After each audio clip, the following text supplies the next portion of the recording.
So you're gonna start talking into the 7, right, babe? Sure.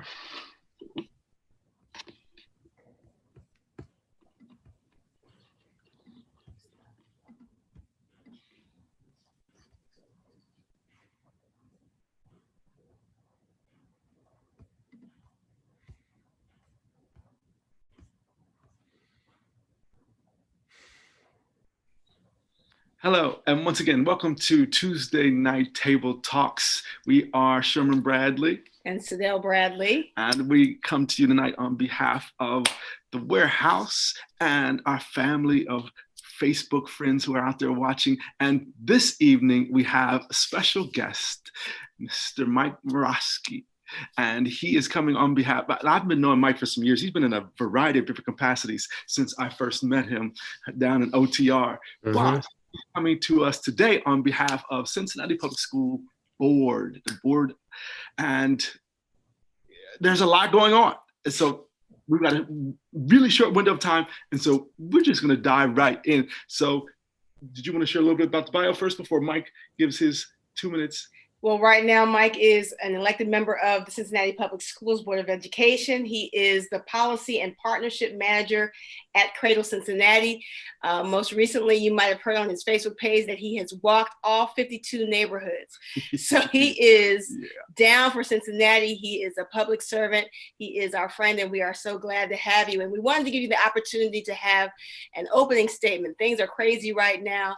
And so what is the main thing that you want parents, teachers, students to know about what's going on with Cincinnati Public Schools?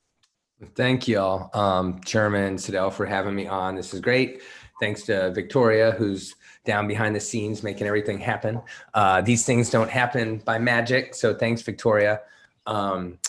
So if I had to, and I've thought about this for all day, this morning I took my walk with our son James. We up through our daily walk to keep things level is up through Mount Auburn, Walnut Hills, East Walnut Hills. And I was thinking about this. And if I had to put my finger on one thing that I wanted people to know about this decision with which we were faced about reopening schools, it would be that it is a fluid decision and it is in flux. The data regarding COVID-19 changes hourly, sometimes faster than that. And while we voted on a plan that everyone now is familiar with, I assume, but real quick, half the kids are in school Tuesday, Wednesday, the other half are in school Thursday, Friday, and then Monday is a swing day. So the Tuesday, Thursday, I'll get Monday one week, the next week, Monday, I'll go with Thursday, Friday. So every kid has an in-school experience and a virtual experience. That's the plan today. At our last board meeting, the Board of Education voted as a unified body to empower the superintendent to make autonomous decisions and recommendations to us regarding the opening of schools and that ability to change it. Meaning that the plan we voted on, while it is the plan tonight, as we're talking, that is the plan, the blended plan. It is always up to change pending numbers. Obviously, people have seen the news regarding Columbus and Cleveland going virtual. These are things that I assume we will talk about on August 3rd at our board meeting at 6:30 p.m. I will post links. Sherman and Sadell, please put them on your page. People that are watching that follow me on Facebook, social media, Twitter, whatever, know that I keep people informed. So I will put the link out there. You can pipe in, have your voice be heard. So I would just say, I think the most important thing is to know that we are looking at all the data as it comes in. I get daily memos from the Cincinnati Health Department, Hamilton County Public Health. So do my colleagues. We're all reading the same thing. And at the top of all of our list, I am not want to speak on behalf of my 6 colleagues. I'm not that stupid. But I will say that at the top of our list is the health and safety of our kids, our families, and our communities. As such, you can rest assured that decisions that we're making put that first, and then everything in that context. Obviously, the education of kids being at the top. So I think that's an important message to share. For those who couldn't pipe into our last board meeting, we talked about this and how this is such a fluid thing and that we need to have the ability to be agile. So, can you differentiate the Digital Academy from homeschooling? And how much involvement will a parent have to have, and how much involvement, what will it be like for a child going through the digital academy? That is an awesome question, and it's one that is not asked enough. So thank you. In fact, you're the first person to ever ask me that, because they're different. It's not the same thing. And I hear, folks say homeschooling when they're actually talking about virtual learning, or homeschooling when they're actually talking about the digital academy. So homeschooling is a real thing, and you have to apply for it, and the superintendent of your home district has to sign off on it, and Ohio Department of Education has to sign off on it. And it's not just like, I'm going to homeschool my kid. There are laws that kids have to be getting a certain kind of education up to a certain age. So homeschooling that's on you. If a parent opts into homeschooling, you have to get a hold of the Ohio Department of Ed, tell them you want to do it, get it signed by Superintendent Laura Mitchell if you're in CPS or wherever, if you're in another district. ODE's got to approve it, and you're good to go. Digital Academy is offered by CPS. There are teachers that staff it. Kids will plug in, they'll have the ability to talk to an adult, but a lot of it will be self-directed. A little less, maybe on the parent, even though best practices as a former teacher of 10 years, assistant principal as well. I know, and we know in our world, that it is always best to have an adult there guiding along. That's not possible for everybody, and we get that. It's a whole nother equity issue we could talk about for another hour. But that's the Digital Academy. We provide the instruction. The homeschool parent provides the instruction.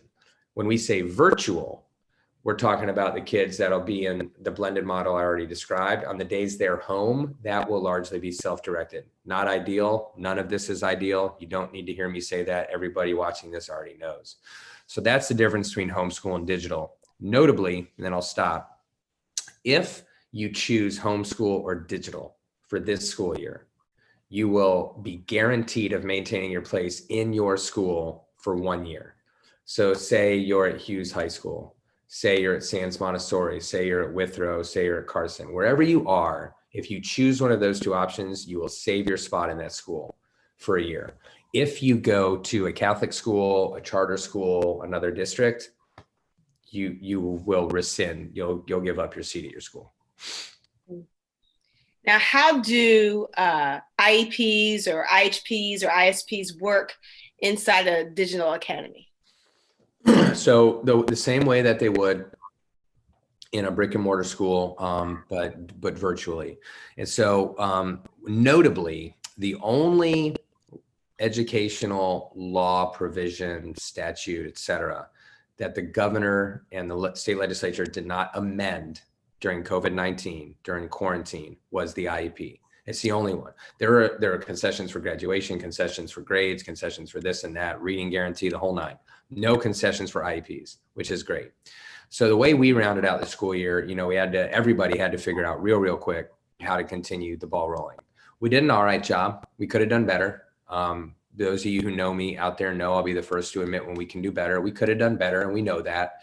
And towards the end of the year, we started shoring up our processes, and I'm confident in the fall we'll be able to continue the same rigor that's required by law and what we want to require of our own selves to maintain that the IEPs are being kept with fidelity. Now, in school instruction this year, for students in special needs classrooms, particularly the self-contained classrooms, they are in school 5 days a week. And the reason they're in school 5 days a week is because the rooms some of the rooms, not all, are a little larger, but they all have less kids. And so it'll be easier to maintain 6 feet of distance or more in some of those rooms. Now, I have heard concern from teachers in those rooms. I'll offer up a criticism of ourselves that, in some of these rooms, these students require a lot of attention. And I've heard a teacher told me, it's like, look, Mike, this is great. They're in there 5 days, but there's no way we can keep 5 of these kids. We're going to have 30 feet apart. We're not going to be able to keep them separate. That'll be a challenge. So right now, however, I'll just put that out there. It's something I'm thinking about. But right now, those students with the most severe needs will be in school 5 days. The ones who are at home, the IEP meetings will take place over either Google Meets or the telephone. Okay. Now, for children who have special needs, they have sensory issues, they need touch. Is that going to be afforded to those particular kind of children? And then on the other side, what about advanced placement or those kinds of situations? Will those be in play as well? Yeah, absolutely. And so for, those students that you're talking about that need a lot of that extra sensory stuff, additionally, their teachers, as well as the real younger little kids, teachers will have face shields, not masks, because it's really important for kids to see the lips moving. And so there'll be, some amendments, so to speak, to the plan for teachers and for students in that situation. And then for AP, AP is going to have a similar thing. The AP classes will continue, but they'll be half in person, half virtual. Or if a student wants to go fully digital, then we'll be able to make that happen too. So notably, when we approved the plan for the blended model that currently exists, we then passed a 90-day appropriation because we didn't pass our budget like we normally would by June. Because we didn't know what school is going to look like. So thought it was kind of irresponsible. But we also don't know how much money we're going to have because the state has sliced us. And we expect vouchers to proliferate because what we're seeing families call the district and say, I want to take my kid out of Clark and put them in Withrow. Or well, I want to take my kid out of Walnut Hills and put them in Hughes. And what that means is I want to be able to tell the state my kid goes to a failing school and so I can get a voucher. And so we have some families who can pay the tuition of these schools, take $5,000 in vouchers from the state, which is from us.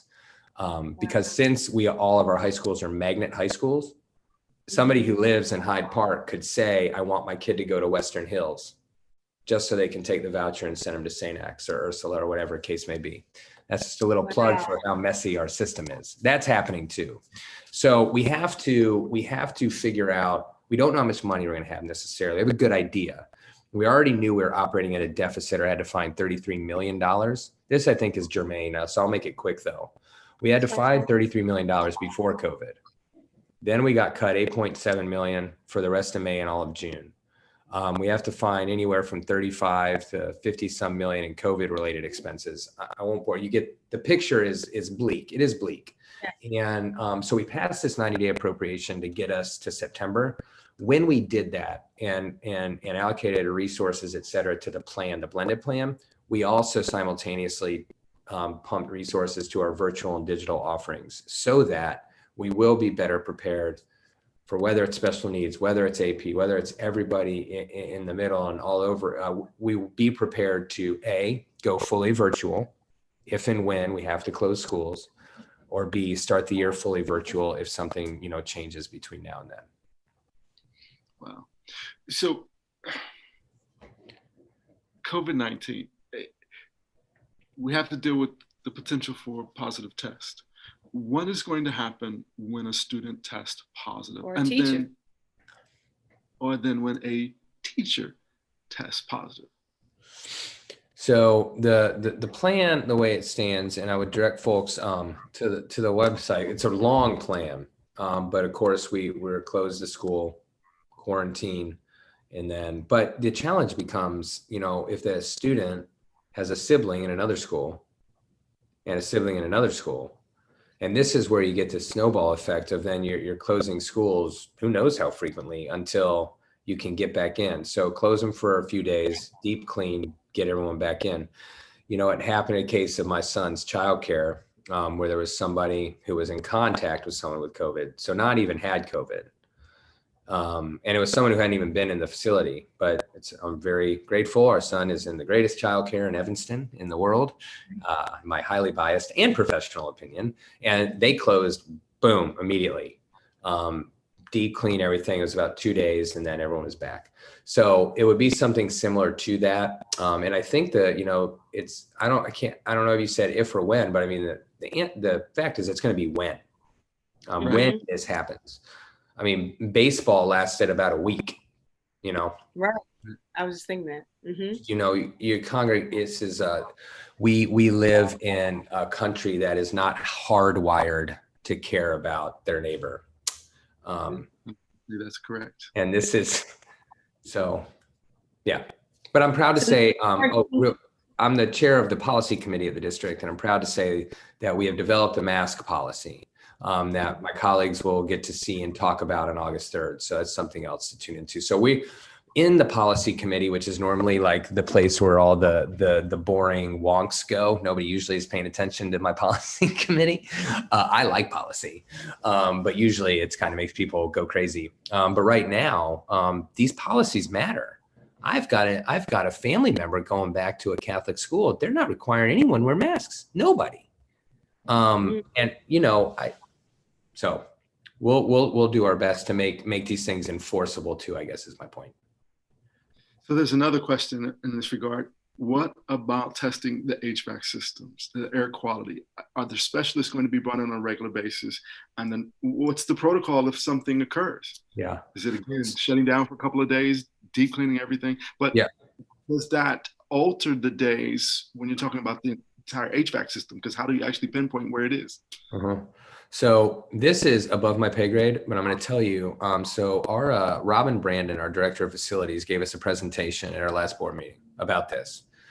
And I don't understand this stuff, but I'm not, so full disclosure, but I will tell you that what I saw impressed the socks off of me. And so we have the entire district on a computer. We can look at a building on a screen and see airflow and pinpoint like to the inch where there's an issue, and like go in and take care of it. And it is like, it is like something out of the Terminator. It was overwhelming to me, but it made me feel better. So yes, if there's an issue, yes, the building's gotta be closed, we gotta fix it. So this summer, we spent a tremendous amount of time, not only cleaning the buildings, but our facilities department building plexiglass shields, retrofitting and taking care of the HVAC. We are fortunate in Cincinnati Public because of y'all and all the other taxpayers. Because 10, 12 years ago, y'all will remember, you gave us the great gift of passing the $1 billion bond issue that enabled us to do the facilities master plan, to build new schools, renovate old schools, et cetera. Well, in so doing, all that HVAC got redone. So I'm not saying we're better than any other district in Ohio, but we are. But our HVAC is probably in the city, as far as school buildings, is probably the newest. I don't want to say, there might be some newer out there, but it's pretty good. But I'm not going to say there's going to be problems. And when there are, we'll be able to pinpoint it and then shut it down and then move on it. So that's a great question, because when you look at like the most dangerous place to be, it looks like they're describing a school. Mm-hmm. Crappily ventilated, full of a bunch of people, blah, blah, blah. So, but we do feel good about it. And I will say that our buildings, I'm pretty impressed with what our facilities department has been doing this summer. So I think they'll be ready to go. I do. So this whole 2-3 system that you are proposing, at least right now, is it equitable if certain students are going 3 days and other students are going 2 days? How do you make the learning equitable? So the Monday swing day will change every week. So say on week 1, so we're splitting the kids up A through K and L through Z. So on week 1, A through K will go 3 days, L through Z 2 days. The next week, A through K will go 2 days, the other kids 3 days. Mm-hmm. And so, we chose. Oh, go ahead. Go ahead.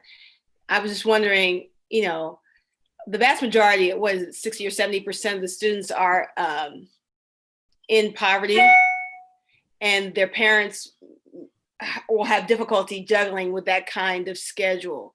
What kind of provisions have been made, for those kind of parents, even the school lunches, all of those kind of things for the more disenfranchised populations? Yeah, so the school lunches, so the free lunch, free breakfast, that'll still exist. Kids will be eating in the classroom. It'll be brought into the classroom. So we're going to be cutting down on how much changing is going on. So teachers will switch, but the kids will largely stay, in one place. We're also we're going to continue our food service sites. So if you're home, the days you're home, you will still have the ability to get your food that you are entitled on those days. So we're going to continue that. We got pretty good at our food distribution there at the end. Actually, you know what? I'm gonna give us a rare compliment. We were pretty good with it from the beginning. It was a little clunky, but we got really good at it by the end. So we're going to continue that. as far as the childcare, I don't have a good answer for anybody. And this is going to be really, really, really difficult on everybody. And it's going to be the most difficult on people it's always the most difficult on, which is a disproportionately Black and lower income population in every city in America. We are, as such, Superintendent Laura Mitchell is trying to figure out something with our community partners. I don't know what that something is yet. It's on my short list to ask about on Monday if there's any update.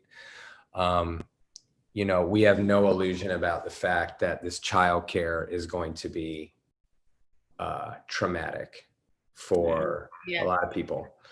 And you know, can we crack that code? Can we work with the Cincinnati Rec Commission, who has said, you know, we could use their facilities if we wanted? Can we work with other churches like Warehouse? Can we find these pockets of community partners? My son's childcare said, hey, we have this school age classroom that has computers. We could let teens and Evan, you know, hang out here and we could supervise them on their off days. We are working on that. We absolutely are. But I will just say, in one of my other roles, I'm on the advisory board for Groundwork Ohio, a statewide childcare policy outfit. And I do policy for a living as well regarding babies and maternal health. So I play around in this world a lot. So if I may, for a minute, put that hat on and get away from CPS, I can tell you that that whole system is being bent and broken in ways it's never experienced. I mean, this is a system that is fragile at best, that has never been given the resources it deserves, ever. And now half of the ones that close aren't going to reopen. I don't need to tell the Bradleys that there's not enough childcare to begin with. Right. So now we have all these kids home, and the only answer I have is it's going to be really difficult. And I'm sorry. And I mean that for the part that we're going to play in making that strain even harder, because the people who are our masters in Columbus have been obsessed with starting sports and opening bars since March, not opening schools and not opening childcare. And now, you know, the chickens are coming home to roost, and we're starting to realize that if we want to talk about the economy, what we're really talking about is childcare and public schools, because the economy doesn't mean anything unless those two sectors are ready to go.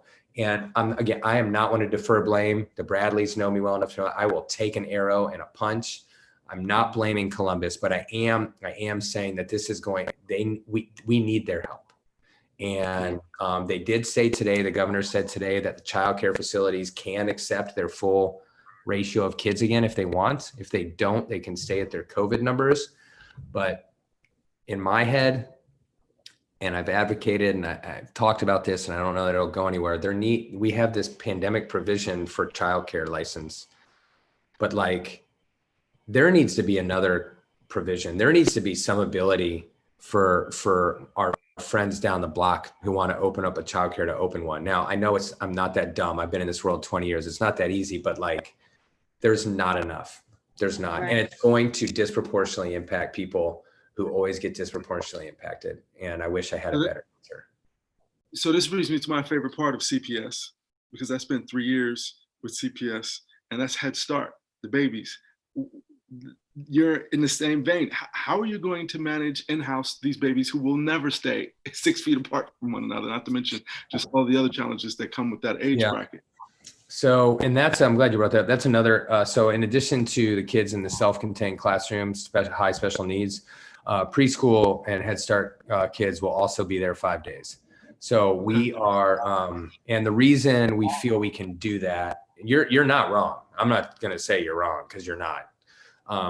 But again, there's less kids anyway in the classroom. The classrooms have to be a certain size, so they're a little bigger because they're preschool classrooms. So yes, it'll be difficult, but the ability to kind of keep it is going to be easier than the older kids, we think, because of the space. So we are going to let preschool kids come back 5 days a week and do our best. Well, we are glad to have Mike Moroski here from the school board. In his opening comments, he talked about the fact that these decisions are in flux, that there is a meeting on the 3rd, that they're aware of the changes that have been made in Cleveland and Columbus to go to entirely remote learning. And some of those things will be on the table. There is a question, what's the rationale to send kids back to in-person learning, knowing that it might shut down frequently, disrupting the routines of families? So the rationale is that in-person instruction at any level is better than none. The other rationale, and I'm speaking for myself now, and I always give you that caveat when I do that.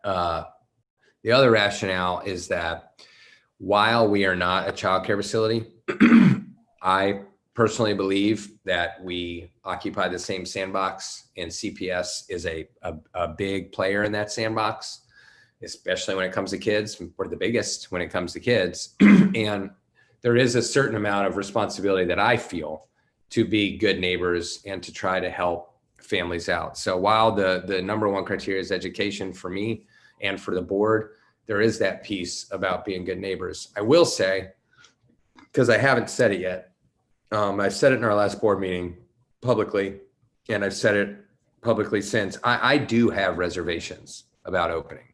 If anyone's going to ask that later on, I'll just put that out there. I have no problem saying that. I work in the public health field. I work on Black maternal health and infant mortality, which are unfortunately the same two sides of the same coin. We're talking about infant mortality, we're talking about Black babies dying. We're talking about racism killing babies. That's what happens in this country. Racism is also killing people with COVID-19.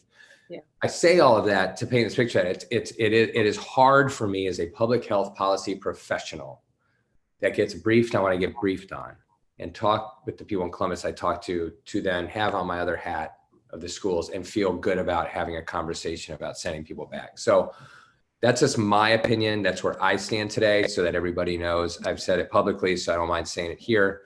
So that's kind of where I'm at. But that's the rationale. Well, we appreciate your honesty on that, especially with so much information floating around. Yeah. With children and the internet and equipment, computers, the things that they need in the home, the disparities are largely affecting brown and Black children. How is that going to work? What's the plan for making sure that the kids have at home what they need? That's good. So we will, by August 24th, which is, as of now, the start date for school, we will have devices in the hands of all the kids, of every student, pre-K through 12. They will have a device. And that's on us, and we're going to provide that. And who's helping support that? What's that? Who's helping support that? Is that in-house or out? That's us. Is that community? No, okay. we're allocating those dollars, and we think it's a worthwhile investment with the little we have.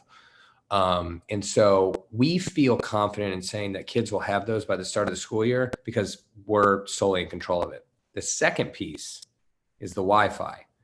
We are less in control of that because we're reliant on a number of community partners that we're super grateful to have, Cincinnati Bell obviously being the biggest, but then a lot of local philanthropic partners that have been helping us. And so that is being, we are kicking some money to that, but that is also being supported by community folks and people donating, et cetera. So the hard part with that logistically, so I cannot say that every home in the district will have solid Wi-Fi by August 24th.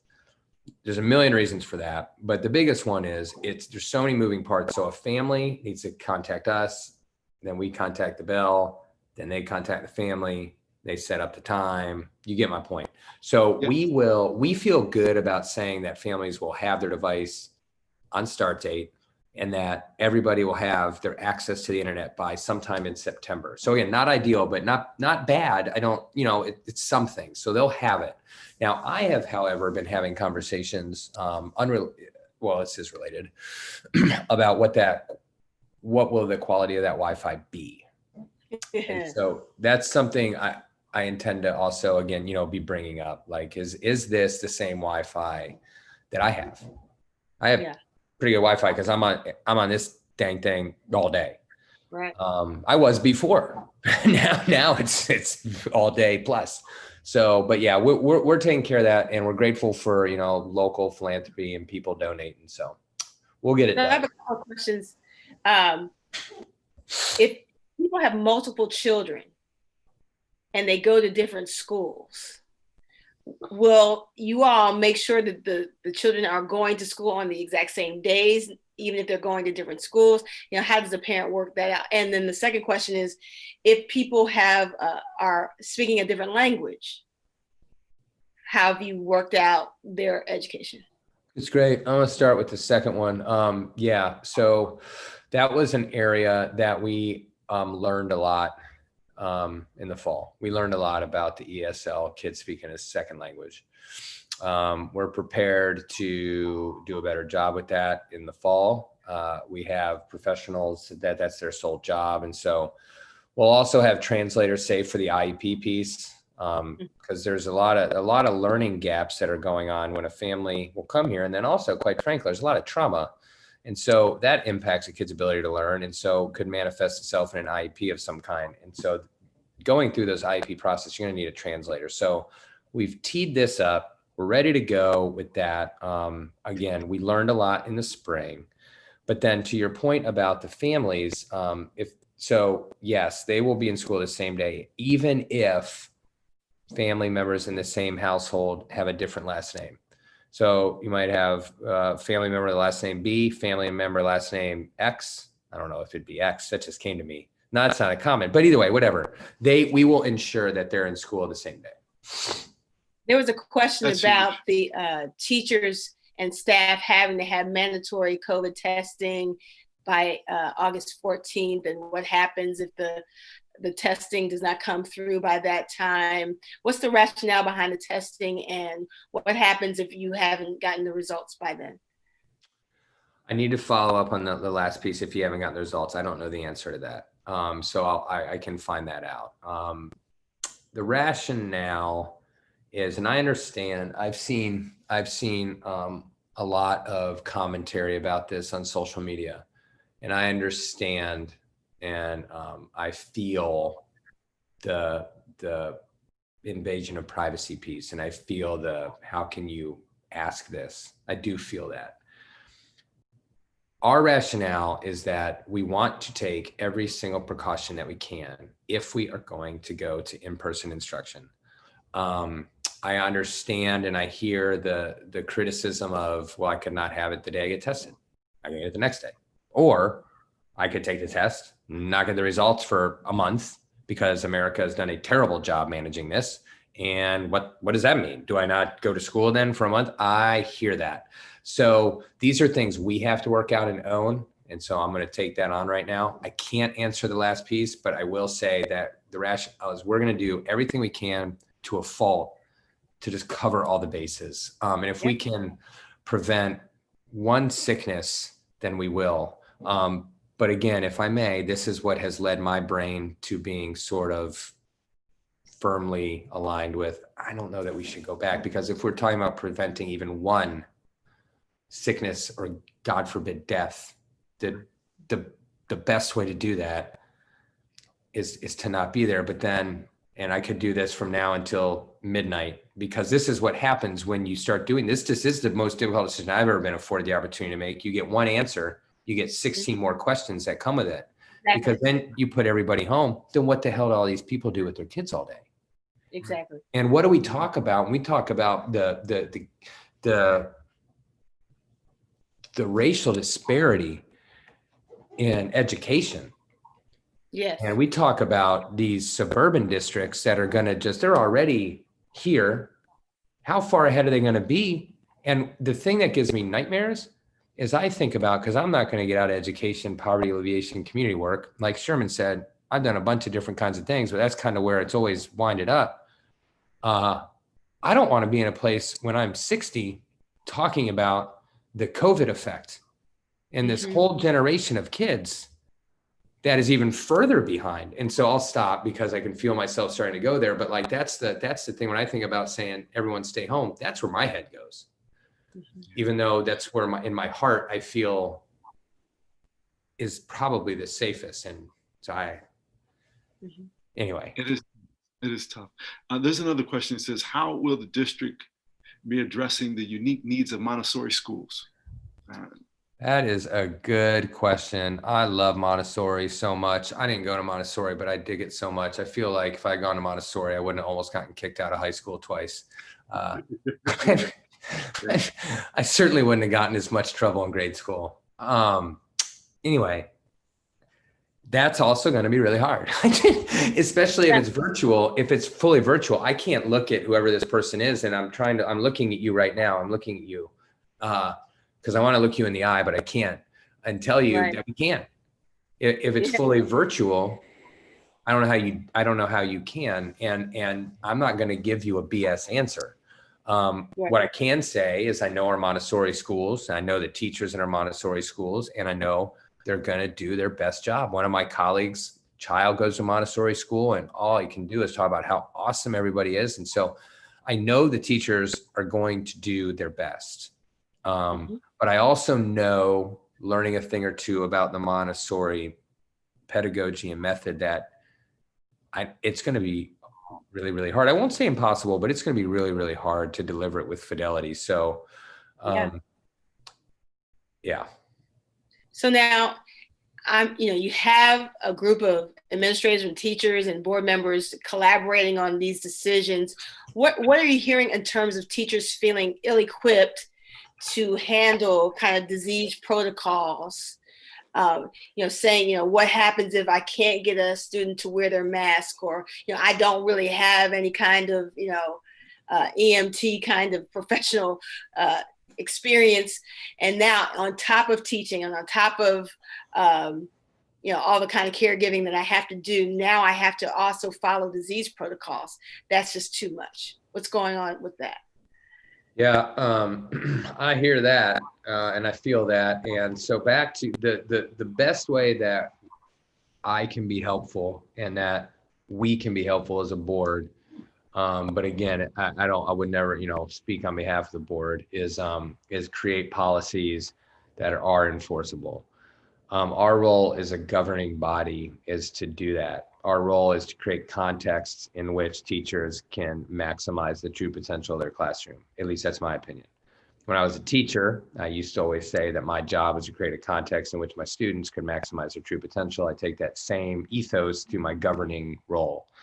As such, and being policy chair, and asking our general counsel to develop a mask policy specifically, that mask policy will end in procedures that can be followed, i.e., if you don't have your mask on, here is what happens. There is something that will happen if you don't do this. Now, that's only one thing. And so to this person's question, and to all the teachers that I've talked to that have asked the same thing, we do ask teachers to be everything for everybody.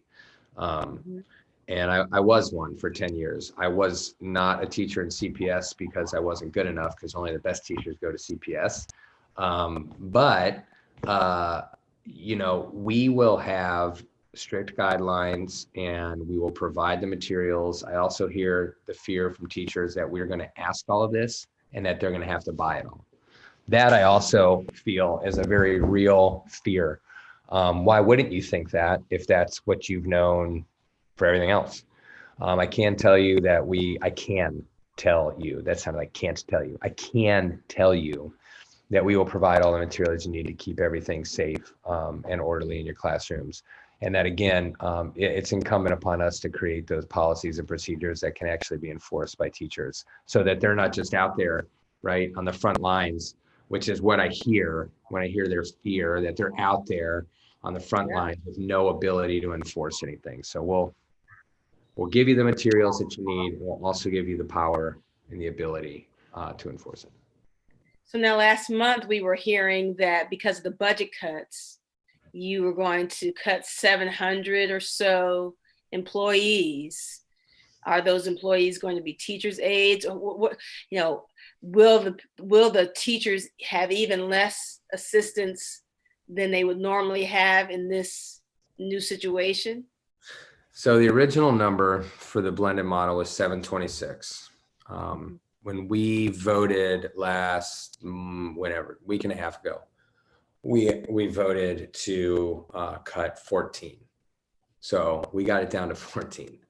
And wow. The way we got it down to 14 was our board wasn't amenable to cutting that many people. pretty Okay. much. And originally the number, and I won't cast shade on the administration, because the number was come to with the thinking being, to your point, Sadell, if you're close or so, okay, if you only have 10 kids in your classroom, you don't need a paraprofessional. So when teachers have overload classrooms, this is germane to this question. I think it's a little wonky, but it matters. When teachers have an overloaded classroom, so they have too many kids, they're given the option to take overload pay or have a paraprofessional. The vast majority of teachers in Cincinnati Public take the paraprofessional because, again, they want to do their job with fidelity. They're not there to rake in the dough. So if you only have 10 or 15 kids a day, you don't need the paraprofessional. So 441 of that 726 was that one position. A lot of the other positions were security guards, because, again, security guards are allocated based on population. If you only have half the kids in the building, you don't need as many security guards. So in a place like Walnut that has like 14 security guards, they would need 7. So we did a number of things. One of which was look for other places to cut, comb through all our contracts. And then the thinking being like, look, if we're eventually going to open, we need our staff. We can't let all these folks go. The other thing that we did, which was not ideal for the people that we had given offers to, was we rescinded offers to new teachers. And the teachers that may not have had a position were repositioned into those positions. Another thing we did was just not fill some positions. So by piecemealing all those things together, you get this dramatic drop from 726 to 14. And when that first number was put out there, it was a little premature, but it was, the public had every right to hear that number. I mean, that was, that was the decision, the position we were in then, and now we're in a different one now. So, this also, though, we need to keep on top of mind that every decision we make from now until there's a vaccine or this is over, we're in a constant state of risk management. We're pivoting from weighing this to weighing this, and the specter of cuts is never going to go away. Yeah. In any large bureaucracy. And I think it would be arrogant and ignorant of anyone in my position to suggest otherwise, because I don't see this massive influx of capital coming from Columbus for Right. us. And I also don't see the sense of urgency to cut back on the spread of this virus. So those two things combined freak me out. If we lived in a country with intelligent leadership, or at least empathetic leadership, and a pandemic, I'd feel okay. If we lived in a country with inept leadership, which we have for the past 3 years, and no pandemic, I might feel okay. But both freaks me out. So now, on the 3rd, are you going to be voting or discussing remote or in person? Do you believe that probably will come to pass? I do feel confident saying that because, quite frankly, it's the only thing we're probably going to talk about. For again, I've stopped saying new normal, because this is it. This is the normal. And at least for my sanity and my spirit and myself, I can't keep thinking about when this ends, or I'm going to go crazy. Just to be honest, like, this is it.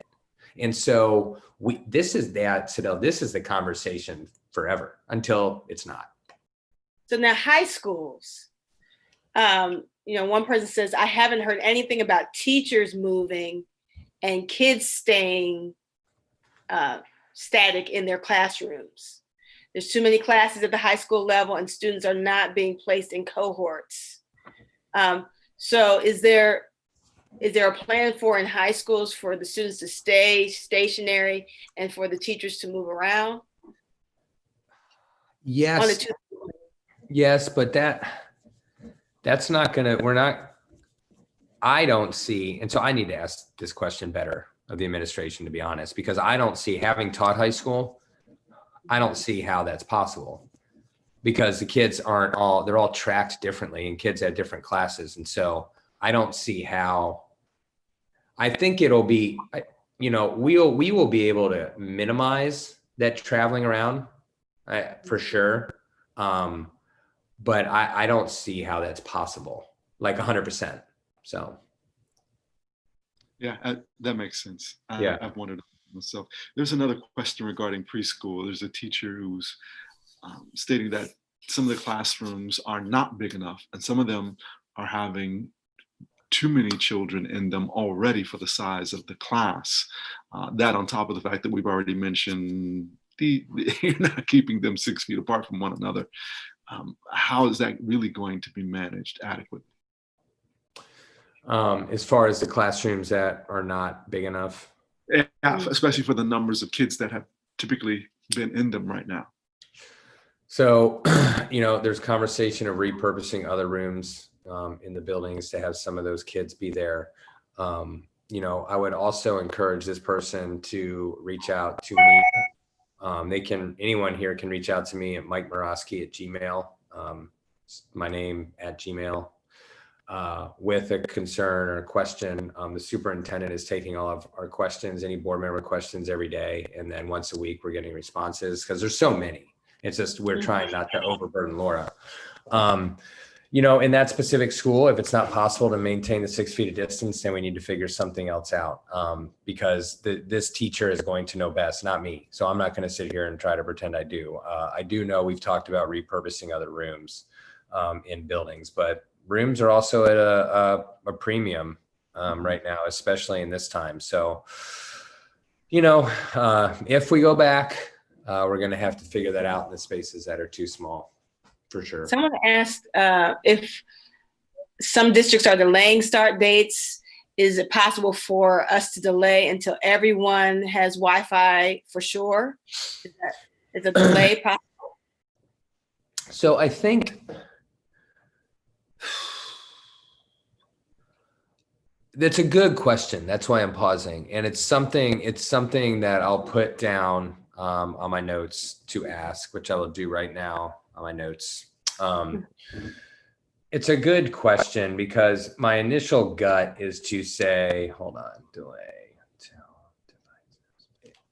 My gut reaction is to say, well, we want to start like yesterday because the spring, so much was lost. And we already have, as y'all know, I ran an organization for kids experiencing homelessness for years, and summer learning loss is destructive to those kids, destructive. And what we're talking about now is summer learning loss times 10, because that spring plus the summer has put kids who are already back way back. And so our thinking is, admittedly to a fault, maybe, we want to get back in school. We got to get back in school. We got to get back in school yesterday. And we got to get everybody back on track. That's my gut. But then my reason sort of kicks in and says, well, that doesn't really matter, does it? Because if you get the kids back in school, the kids, when they're home, are still getting further behind to this person's. What about the testing? I mean, the Ohio testing and all of that rates the schools and causes children to advance and determines money and all that. What is it? So that's on pause, which is good in some respects because those tests are terrible. And largely all they do is measure wealth. They don't measure learning. I can look at the state report card and tell you where all the rich people live in the state. I can tell you where all the poor people, where all the black people live just by looking at that damn report card. Anyway, so that's on pause, which is good in certain respects, but not in others, because while those tests are a joke, there is something to be said for some of the learning. I mean, by and large, what they don't measure a kid's learning. They measure a teacher's ability to teach to a test, granted. But so that's all on pause right now. But what I fear is that at some point it's going to come back. Mm-hmm. And when it comes back, the people in Columbus who don't know a thing about what we're talking about are going to want to bring it back in the same way it existed on a group of people. Again, I hate to talk about this COVID effect, but that are so far behind that they're not going to be able to pass. So now we've talked about in school, but what about things that are after school? And what about sports and extracurricular activities? The schools are closed for cleaning. Why are the sports teams practicing at the schools right now? Okay. I'm not I don't think this stuff should be happening. But it is. But And even the 2, you 3, know, they were after school. well, no, I mean, they're practicing now. There are some sports that have been practicing now. And so which I don't, I like sports. I'm kind of an athlete. I like sports, but they're not the most important thing in the world. And I understand that it helps with all kinds of things. It helps kids grow and learn and develop. But like, if we're not comfortable, again, if schools are all closed, why are folks practicing? And so I think we just need to monitor this. We're being real safe. I have every faith in the world in our athletic director. That's the only thing that makes me shut my mouth, because our athletic director is the best damn athletic director in the state of Ohio. He's a good friend. I love him. So that's where I shut my mouth. But in the fall, if and when we go back, that is going to look totally different, because if you have kids on alternating days, but the girls softball team at Euler is going to have half the kids there, right? Yeah. Mhm. Okay. And the other half, that might be a bad example because a lot of those students live right there. So maybe, but you get my point. Right. It's gonna be hard and different. And this is another place, sorry, then I'll shut up. I taught at a private Catholic school, and you want to talk about equity. There is a real inequity in sports. In these schools, those kids are already can pay to go to college, and they're getting all the scholarships. What the hell? So they're already going to be, so it's going to keep snowballing. And this is again where I hope people know, like, when we talk about sending kids back, it is born out of this very deep seated desire to make sure our kids don't continue to be put over here while these other kids who, by virtue of biological mistake, myself included, white straight male in America, are going to succeed just because of where they were born. And I can't abide by that, but I also can't abide by preventing preventable death. Mm-hmm. Yeah. You know, kids going into these school buildings. And so I don't know what sports will look like. I know that Kentucky has said that they're going to resume high school sports, but they're not having in-person instruction. I don't get it. Wow. I don't. I see people who are like, we have to fit people on Twitter. We have to finish the Major League Baseball season. Why? Right. So. Follow the money tree. Yeah. So there's a question from a teacher. If everything does go to remote, will teachers still be allowed in the classroom where they have all that they need and oftentimes better remote access to actually teach the classes? So it's hard for me to say with great certainty, just because we haven't spoken about it, and I hesitate to say anything that we haven't talked about as a board. But it's certain that has been sort of the idea. Teachers would be able to be in there, because honestly, I would imagine, if I was teaching in this time, I would want to be in my classroom streaming myself to my kids, not sitting here in my home office doing it. Particularly because I got these 2 annoying cats. I got my bulldog Biggie, my baby, all this stuff going. Like, I wouldn't want that. Plus, again, to that teacher's point, you got all your stuff there. You can do all your things. And so, I can't say with certainty. I apologize. I'm looking at you. I can't say with certainty right now, but that is kind of where the head is at. So as we talk about the gaps that are obviously in place for a certain type of students, what can we who are members of the community do to assist CPS in helping to bridge some of these gaps? I know it's very difficult, anybody that's going to have buildings, to have people in them over 10 people, they're still going to have to be cleaned and disinfected and all those kinds of things that people, don't think about when they're asking, hey, can you bring your church? Can you bring your community center, et cetera, et cetera? But what are things that we can do? What are things that parents can do to ensure that the gap for their children is not so great? So one thing I just shot in the chat box on our Zoom, you can put it in the Facebook, is the Connect Our Students folks are the ones that are really helping with all the funding and financing for this Wi-Fi effort. So one very pragmatic, simple way is kick $1, $10, $100, whatever you can to that website to help connect our kids. That's one. Two is, again, to email me, and I'll just put it over here again, MikeMoroski@gmail.com, with any offer that you think may, be helpful, and I can put you in touch with I am not the right person, but I can put you in touch with the right person at the district. And also, honestly, Sadell, having things like this, I think this is important for us to be able to connect with the community in this way. I realize that I'm not always in a position to give a good answer, certainly answers you may want to hear, but I think just being able to have this sort of conversation, answer some of these questions in the affirmative, the negative, or the ambiguous at times is important for people to know that we are all thinking about this, and we hear you and we see your tweets and your emails and your phone calls. Somebody said to me today, and it hurt my heart, that she sent me an email on Facebook Messenger that she had sent to the Board of Education, beginning by saying, I'm certain people, I sent this to the board, but I'm certain they won't read it. And that hurts, and I get it. It's somebody who's been an activist most of his life and now is like an activist on the inside, which can be a weird role at times.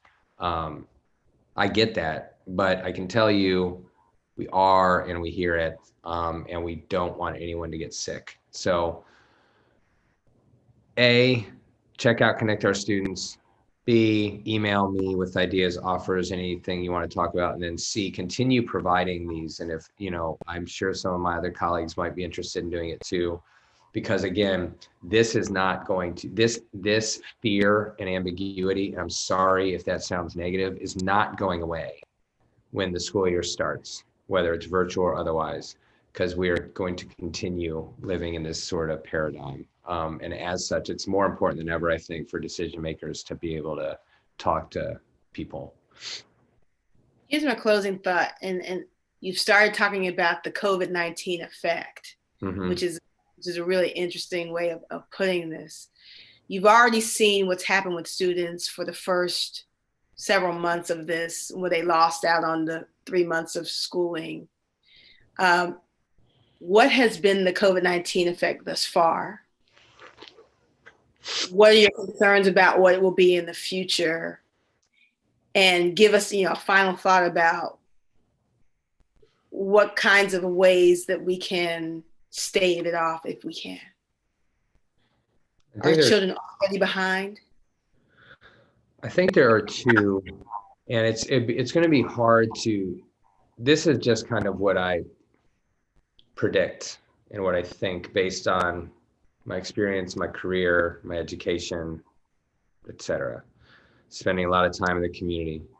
And the community particularly that we're talking about that is going to be most adversely impacted by this. And it's twofold, and there are two sides of the same coin. One is certainly the education piece. I don't think there's any way we can claim that kids who are already behind or disproportionately impacted by the racism baked into every institution in America, especially including the educational system, have not already been hurt by this. There is no institution in this country where anyone outperforms white or underperforms black, not one. That's a problem. I think that I really fear, I really worry about. But secondly, is the social emotional piece and the connectivity. The